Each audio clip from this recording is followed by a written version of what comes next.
But I'm also seeing more and more people spending more and more amounts of money, and exponentially so, just to even be able to remain relevant in the game. And if that's the route you're seeing Flesh and Blood go, that's a terrifying thought. It really is. And that's the biggest thing that I'm worried about for Flesh and Blood overall is that we're having that shift in the game where I don't really know how to describe it to the point where I'm at, where we have this shift, like I said, of the scales of where it feels like we're only getting a competitive placing, and I feel like they're trying to fix that with this new set that's coming out that's heavy hitters, where it's trying to push the battle royale scene to be our type of commander.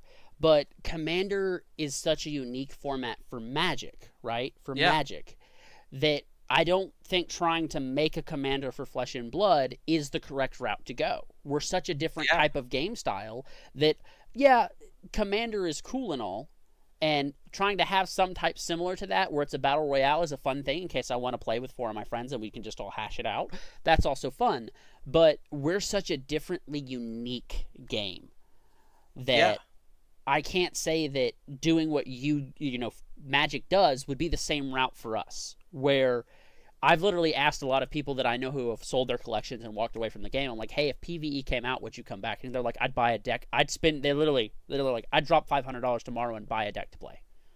And yeah. I'm like, I literally looked at them and I'm like, are you serious? Like, if PVE dropped tomorrow, he's like, I would find $500. I don't know where to play.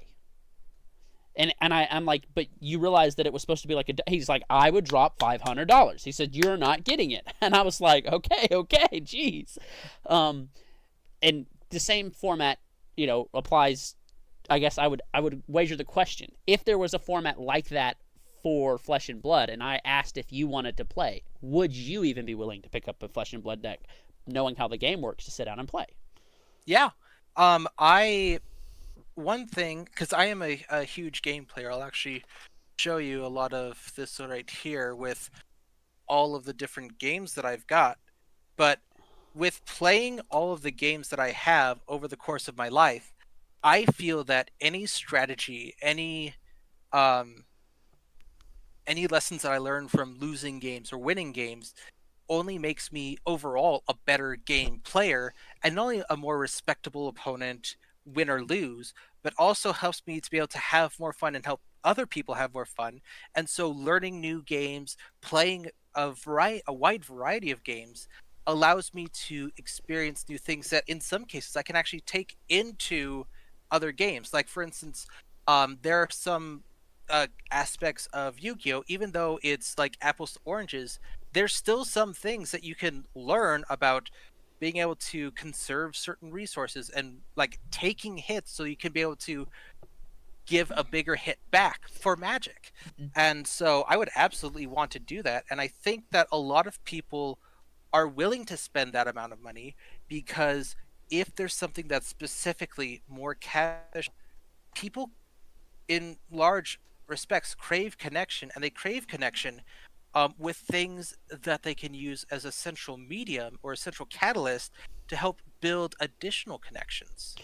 Right, and that's where I'm really getting at with basically me having some type of casual play that I can get into is I can't really introduce anyone that I know to Flesh and Blood because they already have Magic, they already have everything else, and it's really hard to. But I know a lot of friends that do play Magic also play D&D that I could easily get them into Flesh and Blood by posing a question about a PvE dungeon crawl card game, and like I said, even you would go, I'll try it, and then I put a Flesh and Blood deck in front of you, and you're like, wait, I've played this. We're not playing it. And I'm like, no, it's not what you think. Like, yes, it is, but no, it's not. And now I have someone hooked that'll at least play some games with me. And if it ends Yeah, up being fun, where we have to, like, beat a couple of guys, then we beat the next couple of guys, and decks are almost decked out, and we're looking at a boss with more health than we know what to do with, and we're like, are we gonna live, or are we gonna get TPK'd, man? Are we gonna get Tony Potter killed? Come on, please help me. uh, And you know what I mean? Like a dungeon, yeah, a dungeon D&D player would easily be like, "We're gonna get to keep you, Cade, man. This is not a fair boss fight. I have 4 cards left in my deck, and you're like 6." We're in trouble here. Well, actually, here's my challenge to you.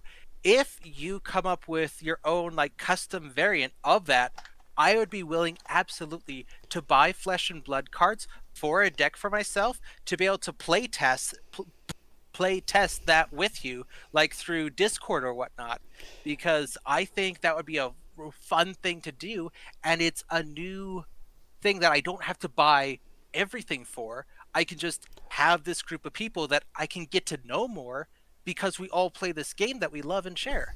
And so, on that same topic, someone came out with a PvE version. I personally tried it, and I didn't like it because it was only a boss, and you had to flip cards off, and the cards were random, Okay. and they would flip the cards off, and it would say, "I'm going to attack the person with the highest health or the lowest health," and then they were special abilities, which made it cool for a boss fight. But the one thing that I think a PvE player needed is someone who is playing the boss. Basically, you need a DM. Um, Yes. and I think that's what I would want to do if I was going to build a playtest or build a game like what you're asking, basically to do. And I thought about doing it, which is where you have 3 players, which is a perfect party optimum size. Um, I don't know if you watch any anime, but Netflix has a thing called Delicious in Dungeon, and right now it's a party of 3 or 4. Well, they picked up the 4th one where I'm at, but it's a party of 3, which is perfect. And you could make it potentially for a party of 4, which would be interesting to make certain bosses that automatically knock one person out of your party, Ooh, that would be interesting. so that like and it knocks the person out with the highest amount of cards left in the deck. So like Oh, you could make bosses that are really unique. Like it's a party of yeah. 4, but when you get to the boss, you're down to 3. Um, Or when you're down, or you could still have the 4 members, but there's no like healing techniques that can be used, or something like that. yeah, like you could make different bosses that do that. But what you're purposely doing is you have 4 people who are basically playing against one person. They all get to take their turns in succession, basically Yeah. as a full unit, which is really cool in D&D terms. Also broken in D&D terms. You never want all of the allies or all of the enemies going at once, but you're going to scale the decks to work this way. And then Yeah. all of my guys get to go all at once. Now I'm the DM, so my job, and this is how you'd have to preference it to whoever's being the bad guy, is your Yeah. job is not to kill them. Your job is to make them struggle to the boss, and then the boss is supposed to kill them. And we're not going to sugarcoat it. When you get to the boss, your job is to kill players. And Yes. here's the fun part. If I finally made something like this and it worked really well, what I'd actually like to do is make a special reward for every party member living. Ooh, Um, that's really cool. so if your entire party got to the end boss and was able to kill him with no party members dying, you'd get a special perk that no other person at the card shop would get, or at the Yeah. main event would get. And it would only be given out to like the first 5 people to do it. But if I'm making a boss like that, it's not going to be easy. Oh yeah. Yeah. That's actually to an extent somewhat comparable to pardon me, a mini expansion that Magic came out with a while, Arch Enemy, where they've got Jones told me about that. 3v1. Yeah. Yeah, yeah, Jo- which is a really cool thing, a really cool concept in that they did in Magic, and I think it would work really well in Flesh and Blood. I think it would work better in Flesh and So if we're going to talk about what Flesh and Blood would have over Magic in terms of doing it, Yeah. Arch Enemy would be more of our casual, massive gameplay. Yeah. And Pit Fight would be somewhat of our casual gameplay, but not to the degree that your commander is. But I could see basically our version of Arch Enemy being huge. He says real quick. Yeah. That's actually one thing that I was wanting to do with the Magic Madhouse Mayhem before I had to end it, was eventually expand into Yu-Gi-Oh, Pokemon, Flesh and Blood, Digimon, Mhm.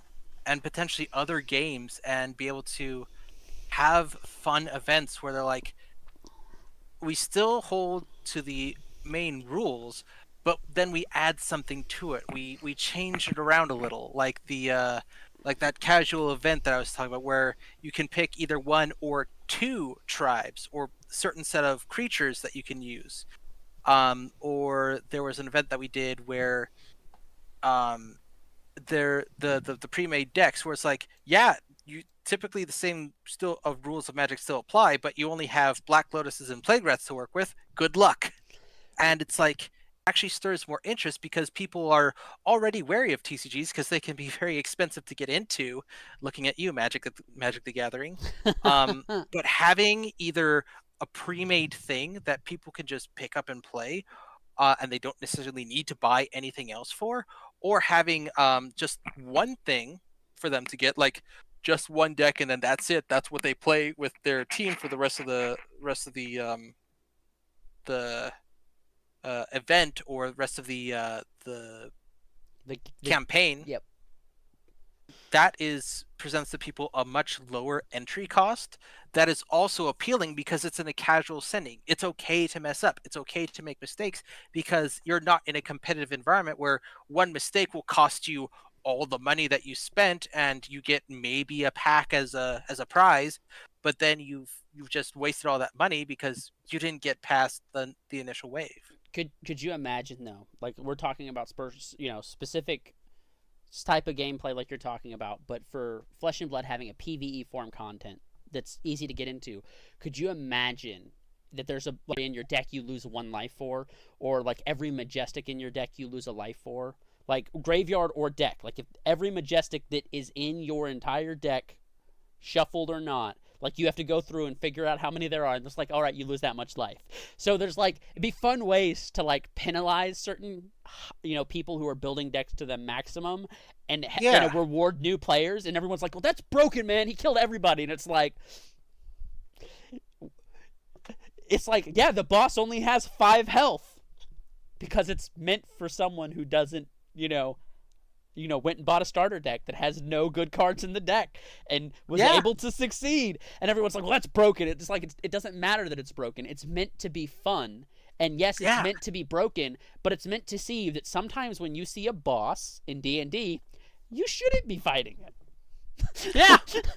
There's a time where you go, we run away now. It's like you don't see Tiamat when you're level 1 and think, "Oh, I can take him." No, you turn, you run, and you pray it didn't see you. Right, and if you're talking about a specialty deck like that, that came out, you'd still give out, everyone that plays would get a card no matter whether you win or lose, because we want to make sure everybody knows that, hey, we're gonna win. But then, and you'd have to make sure that it would only happen for the first day. Everyone would sign up. Everyone would have to log their decks before ever seeing the boss, so you can't change your deck.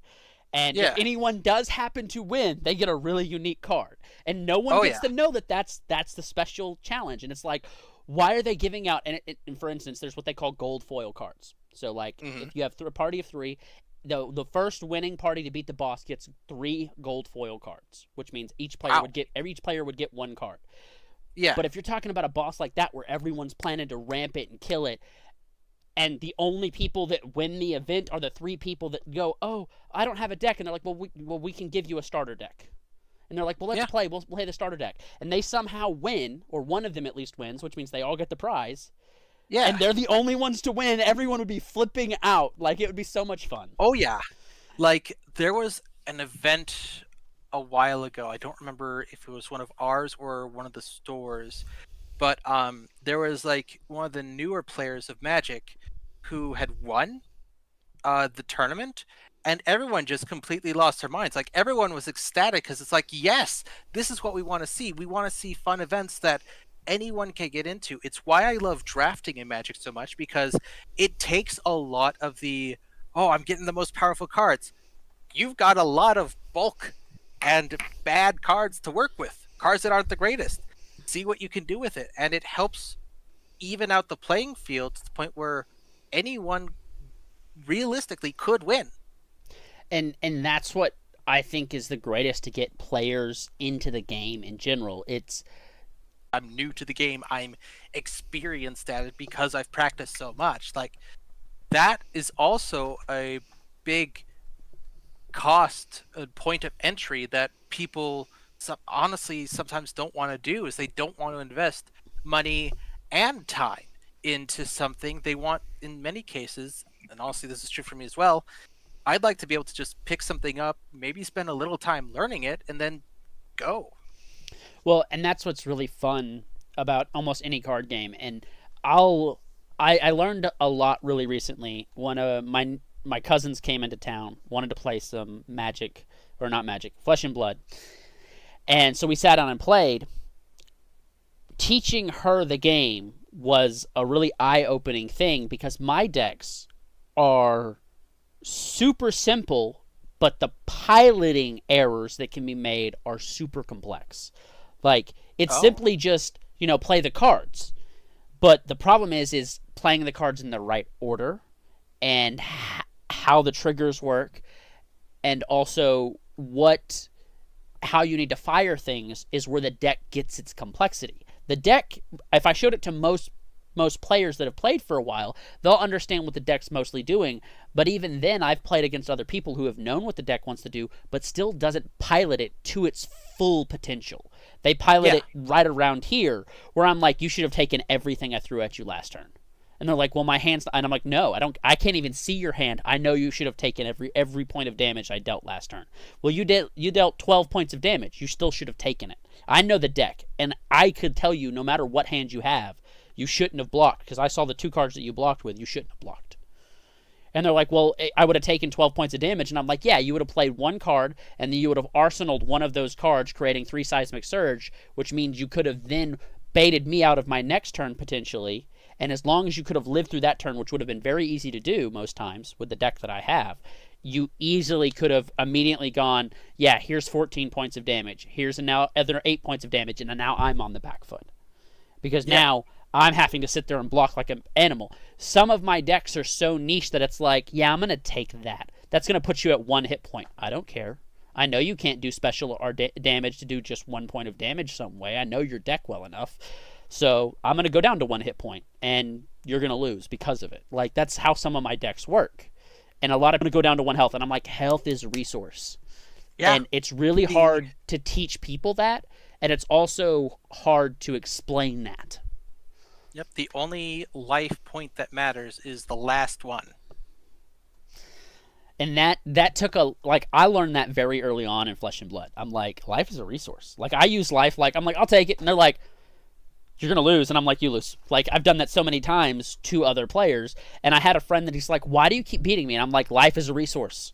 And he's like, what do you mean? I'm like, life. It's like, I don't know how else to tell you. Life is a resource.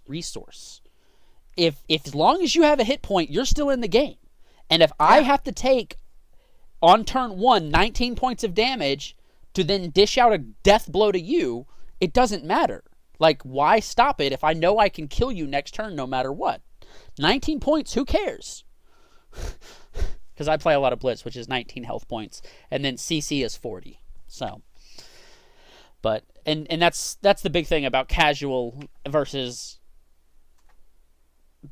my brain went blank. Casual versus competitive is we have that huge disconnect between sets, in my opinion. Like, if you're like, I just want to play competitive, people are like, why would you ever want to play competitive? And if you're like, I just want to play casual, they're like, why would you ever want to play casual? That huge disconnect between both the casual and competitive players in Flesh and Blood, in my opinion. yeah. Whereas in Magic, most people start off just casually with their friends learning about the game, and then getting into other formats and thinking, oh, I want to try more competitively in Modern, or I want to actively try to do CEDH, which is competitive Elder Dragon Highlander, which is competitive Commander. Um, and so there's more of an understanding of, like, almost everyone I know, keep in mind there's some exceptions of course, but almost everyone I know that plays Magic has some casual decks and some competitive decks. Most everyone has at least one casual deck for lower power groups, and so they understand the appeal of both. And that's where I think where your earlier point about Flesh and Blood was huge, where you said even when you got into it, people were trying to get into competitive play at ground level, like getting into the Yeah, game and buying all the pieces to play competitively. And the big thing that I have to say with that is the same issue that I run into anyone that borrows my decks, even if they're a professional player. You don't pilot my deck the way it's meant to be piloted. Like, there are very few professional players that I could hand some of my decks, and I know that there are some that are really good out there and they could do it.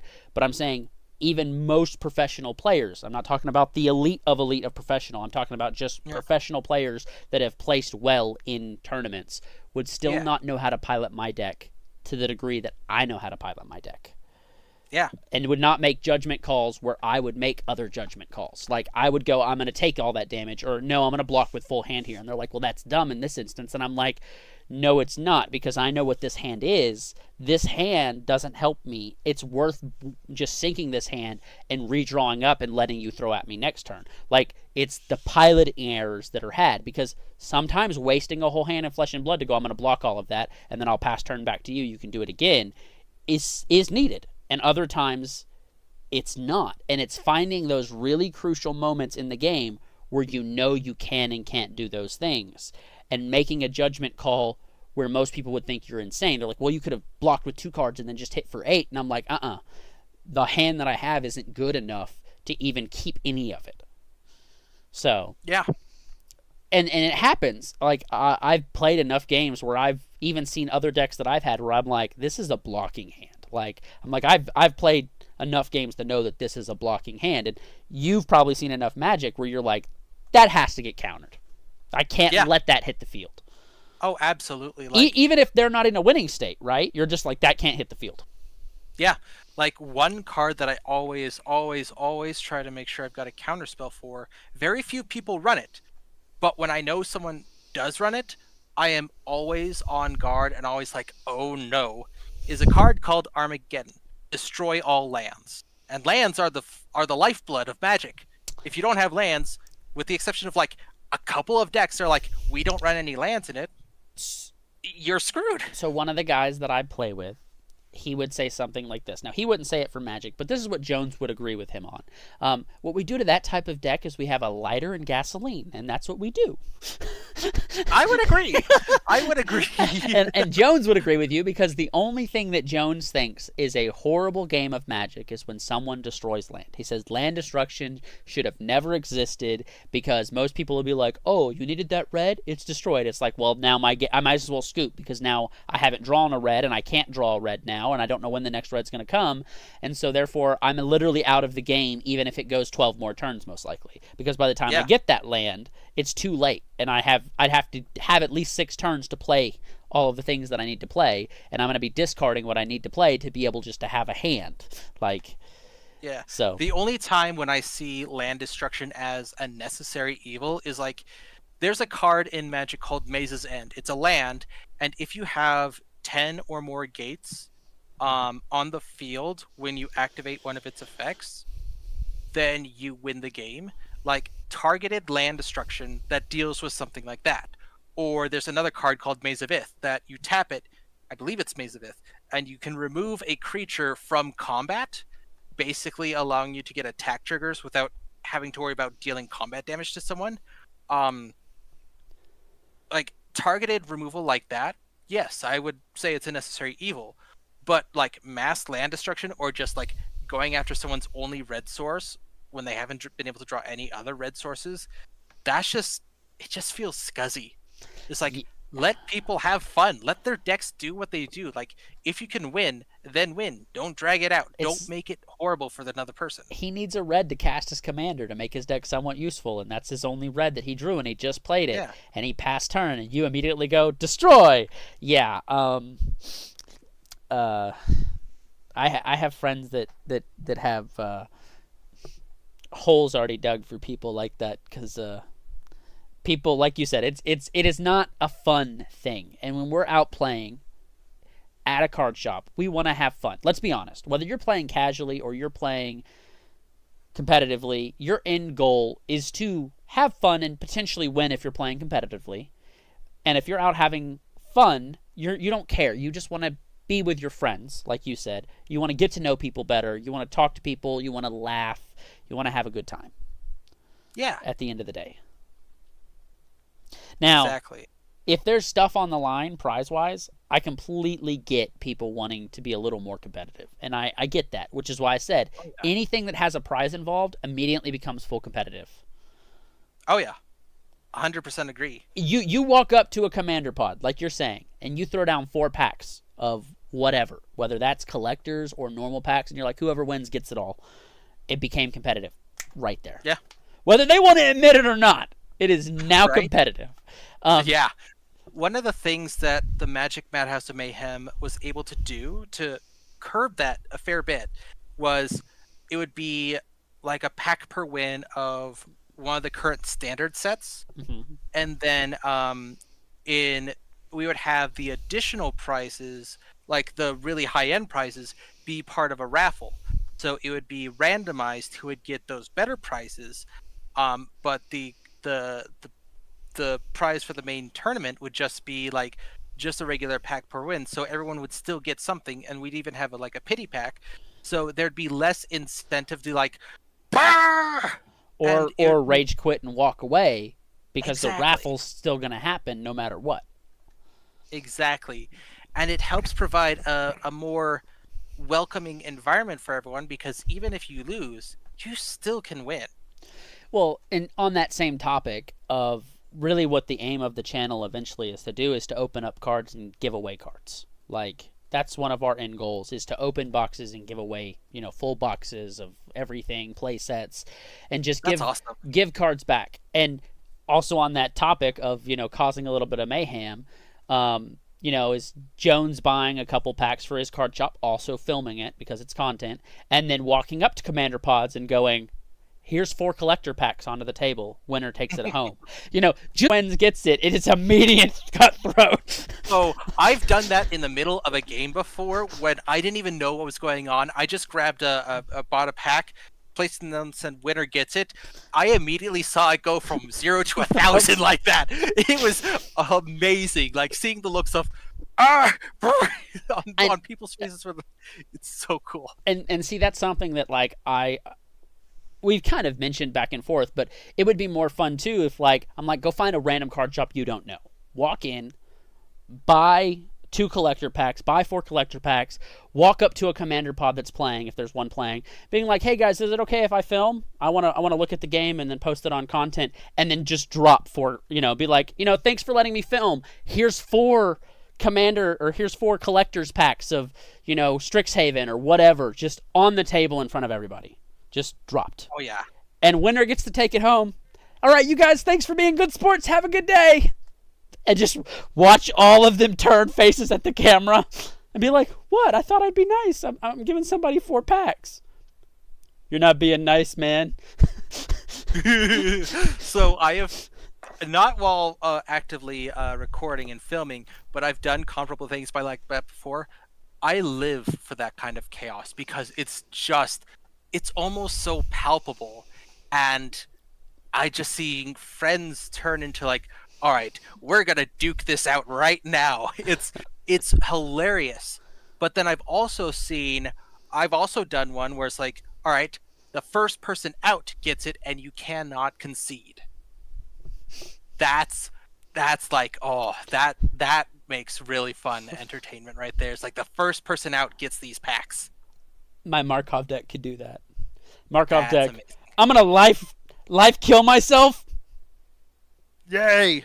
Yeah, so I'm going to take 3 damage because that's all I have left. But all of you are going to take 3 damage. So I technically die, so I'm the first one out. Yay! That doesn't break the rules, right? No. That's exactly it. Like, I had a mono black deck that the only goal of the deck was to either kill myself. Technically, I could do it turn 0. Or kill everyone, including me, by like turn 5. There was no in between.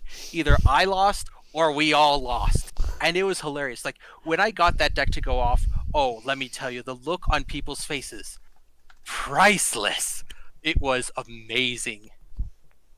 But that's the kind of stuff that we're kind of aiming to do, is to give back to the communities in our local areas and in different areas, because we eventually want to fly out to some of the tournaments for Flesh and Blood. I want to eventually fly out to some of the other Magic tournaments, and I want to drag Jones along with me.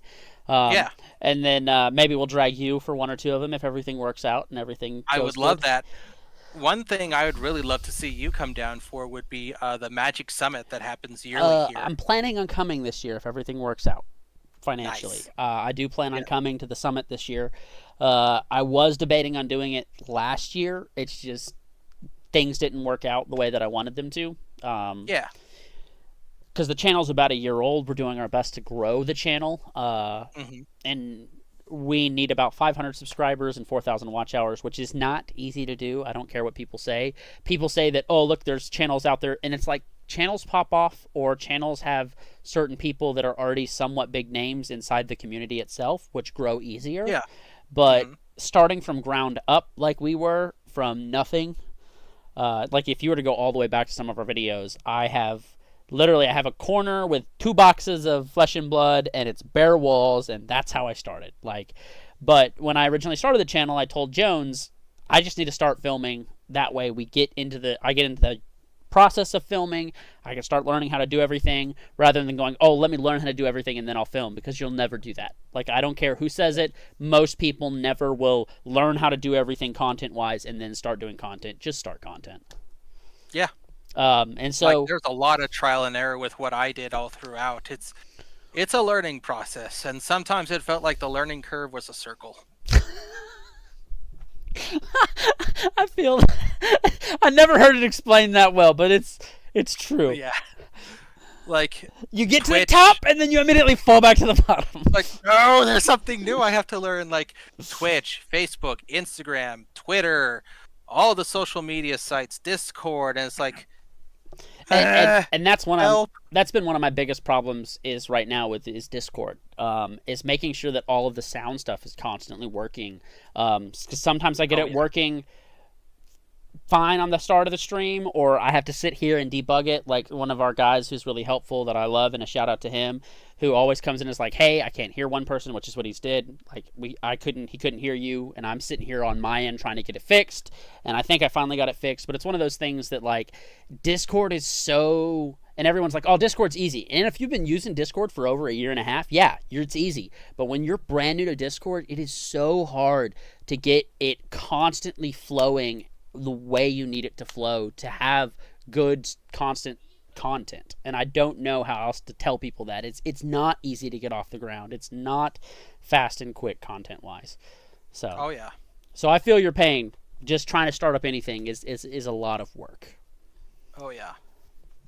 But like I said, if everything works out, we eventually hoped, and take some cards for us, like that I need, because I there are some weeks that I'd buy whole cases and crack a box every single day, that those would be my boxes. But buying boxes that are specifically meant for the channel, just to be like, all right, we bought a box, we're giving it away. Like we're gonna crack a box of the newest Magic set, and we're gonna give it away. We're gonna crack a box of the newest One Piece set, we're gonna give it away. That's really our end goal, and to be able to walk into card shops, like I said, buy packs off the shelf, throw them on the table, and cause chaos would be so much fun. You are a person after my own chaotic gremlin heart. Oh, I'd probably make Jones do it to you once. When we finally get everything off and rolling and you're not realized that everything's good with us financially on the Facebook and everything, or I mean on the YouTube and everything else, that'd be fun to do to you. Just walk up and Jones be like, yeah, here's 4 packs. Whoever wins gets it. And I'll just scream back, I knew it! But that'd be a lot of fun. We've kind of been on for a little bit over an hour, I believe, or close to it. Not like way over an hour, but a little bit over an hour. We normally call it right about now. I really appreciate you coming on and helping us. I normally do this every Tuesday night. Like I said, if you're available to continue us while Jones is KIA, I would be more than happy to have your help. So.